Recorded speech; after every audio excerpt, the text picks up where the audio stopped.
Hi, I'm Michael, and I've led small project teams in government before to deliver some joined-up services, and they've been pretty innovative, and I've been recognised for that. But it's time to take that innovation to the next level, something when the path's a little unclear. And I'll also get the chance to bring the intensity that we used to apply in the headhunting industry, looking for senior leaders, for positions. We used to have to map out a whole industry inside 3 weeks. So my name is Sarah. I'm from Inland Revenue.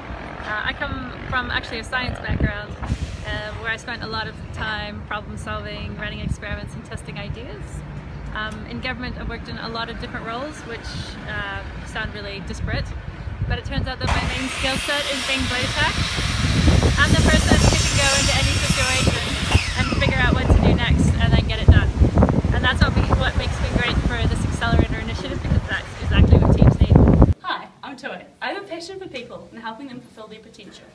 Since founding a company at 17, I've been involved in facilitating a number of entrepreneurship programs, running Entree's 85k challenge, interning at Lightning Lab and the Ice House. And over the past 8 months, I've been involved in setting up the Centre for Entrepreneurship at Canterbury University. Being 23 years old, I have insight into the target market and how they use technology. So what I bring to the team is that I'm the designer visionary. Basically that means that I can bring a whole lot of stuff together and ensure that it keeps moving along the right track for results. It means shortcuts at times and it means a finesse at times, but it also means the difference between knowing. So I've got a background in broadcasting, digital innovation, so that was very strong in the UK. We did a lot of world firsts. We also survived the 2008 crash with some significant success, which actually led to us being able to springboard new businesses. 4 entities sprung from our core team. We had a visionary designer from myself, hustlers, and we had a lot of connections within the developing community. So 3 of those 4 entities are still sustainable businesses today. I came late to rev up, and after listening in on all the different teams, I dream team Constructables because of the energy and dynamic that I saw that they had over every other team. I see how our team can come up with something incredibly innovative and effective. I was really impressed about how many questions we were asking of each other. So the space got opened up very quickly and we were looking at not just the critical aspects of the project, but also just questions in general. We had Tui coming at it from a youth perspective. We had Michael leading, very much a visionary person and very much someone who's just moving us forward. We also had Sarah there, bringing back in the insight, bringing back the strategy, making sure we stayed on track. We're kind of similar people, but a little bit different too. Tui will go, oh, why does it have to be like that? And Jo, she'll say after an interview, oh, did you see the connections between so-and-so and so-and-so?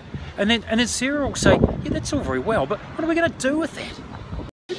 Okay, Team Constructable is a cool mix of entrepreneur and design. We can talk about ideas and build on them without getting offended, and we can work together without drama, and for me that's really important. We have experience as small business owners and in the sector. We have a big range of ages and experiences and massive networks. I think we make a good team, and I'm inspired by what the others have achieved and the skills that they have. Other people who got on the phone with us are people in the industry, Rebecca who contacts carters, master builders, all sorts of people. They're all involved. We're off to a really flying start, so I'm very excited. And I have friends in the industry, and I've seen them struggle with running a business and being self-employed and even with doing bookwork. And I want to make that easier for them, because one of my main drivers is making things easier for people. Having personally worked in construction, I understand what's involved in the industry. I grew up with a dyslexic father starting a small family business, and have been surrounded by a number of other owner-operated businesses. I've watched businesses go under because of their lack of understanding of basic financials.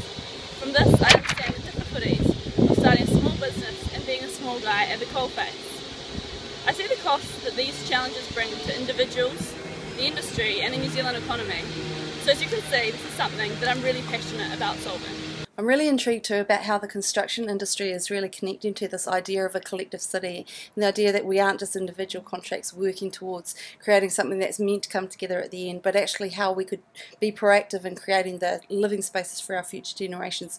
And I like to solve problems, often problems that people have had a go at before and not quite cracked. And I think this problem's right for that. It's not too big, and it's got a whole well-connected construction industry just waiting there for us to work with them, to partner with them, and maybe even to find potential investors. Our research at RevUp showed us how real the problem is and how willing people are to support anyone working on a solution. I actually think there's a lot of potential for finding a commercially viable solution. You've gone before, but they're not getting the message right. They're giving us all this feedback about what these builders, how they work and how they think, and they're delivering all of these products that are just kind of the old way, kind of all this written content again, and they're going, it's not working. We go, we know it's not working, because somehow you know your builders, but you don't know them, and I think that's the difference we can bring. Something come from the outside and actually saying, you're telling us you learn this way, so we actually got to respond to this kind of kinesthetic learning. We've got to give them something that they can actually, that's fun to use, and then it takes them to a place actually says, hey, this is fun to use. Actually, maybe I should take this a bit more seriously.